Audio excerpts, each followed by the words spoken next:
All right, welcome in everybody. Today we're going to be taking a deep dive into a case that has baffled investigators for decades. The Vernon County Jane Doe. Yeah, it's a really intriguing one. It is, and I'm really looking forward to kind of picking your brain about it and seeing what we can make of all this information that our listeners have sent over. So let's set the stage a little bit. We're talking 1984, rural Wisconsin. Okay. Spring night, a deserted stretch of road.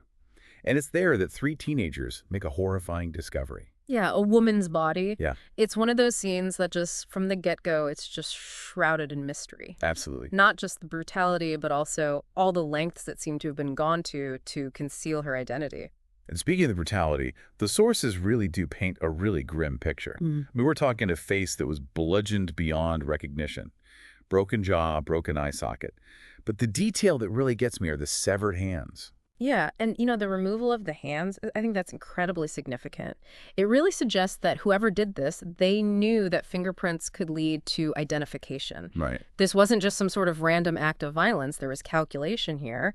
It makes you wonder, did they think that maybe her fingerprints were on files somewhere, Yeah. Maybe that's a hint about her past, potentially. Yeah, it's a level of premeditation that is just really unsettling. Yeah.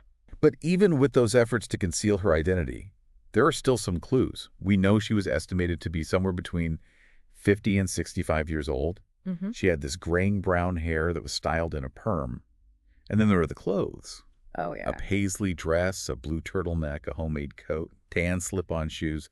It's almost like a little snapshot of her life in a way. It is, and then there's the dentures Right. inscribed with the numbers 420 and 289. And, it just makes you wonder, could these seemingly insignificant numbers actually be the key? Could they be traced back to a dentist? Yeah. A region?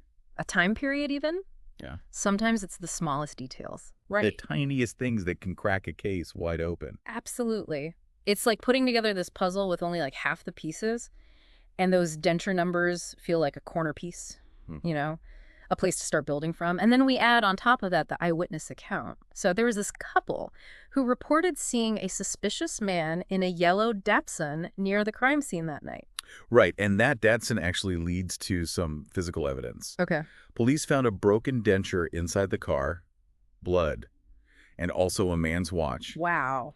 But what I think is even more striking are the tire tracks. They actually showed a hasty U-turn. Yeah. So was this person interrupted while they were trying to dispose of the body? Was this the killer, or was this someone else? Right. Or was this even, did the murder take place somewhere else and this was just the place that they chose to leave her? Yeah. It's definitely a strong possibility.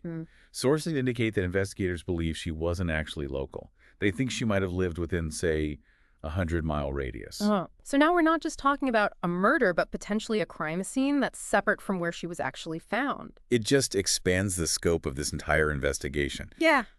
Yeah, it really does feel like this complex puzzle that we're trying to put together, right? Yeah. All these little fragments of information, these clues kind of scattered across this huge area, and we're trying to fit them all together to understand not only who she was, but why her life ended the way that it did.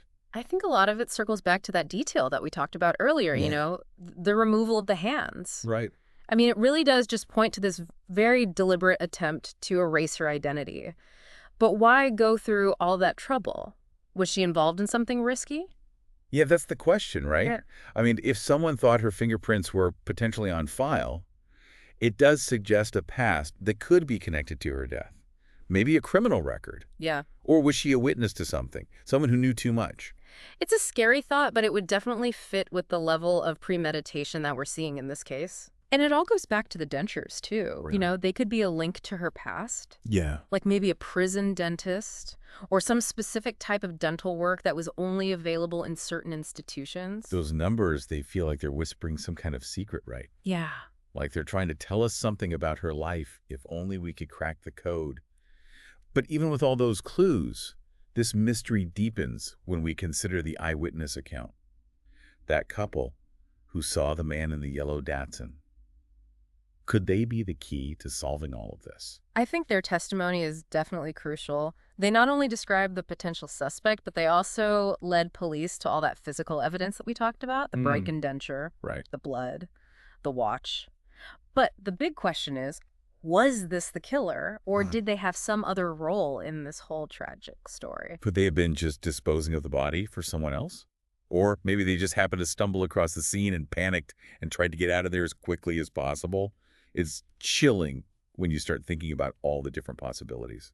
Yeah, and I think this case really shows just how complex cold cases like this can be. Right. I mean, you're dealing with memories that are fading, evidence that might be lost or has degraded over time.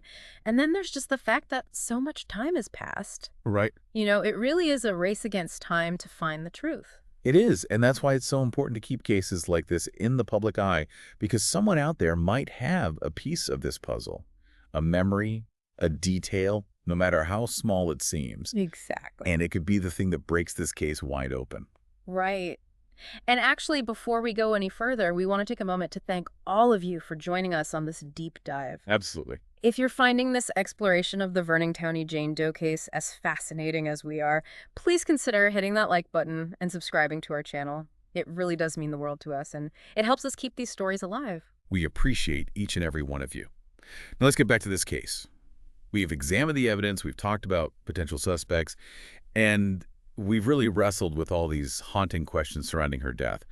But what can we take away from all these pieces of the puzzle? What stands out to you as we try to make sense of this tragedy? Well, I think for me, it's just the reminder that even the tiniest details can be so crucial. Yeah. The denture inscription, the type of car, her clothing, all these things that might seem insignificant, they could really hold the key to figuring out who she was and finally bringing her killer to justice.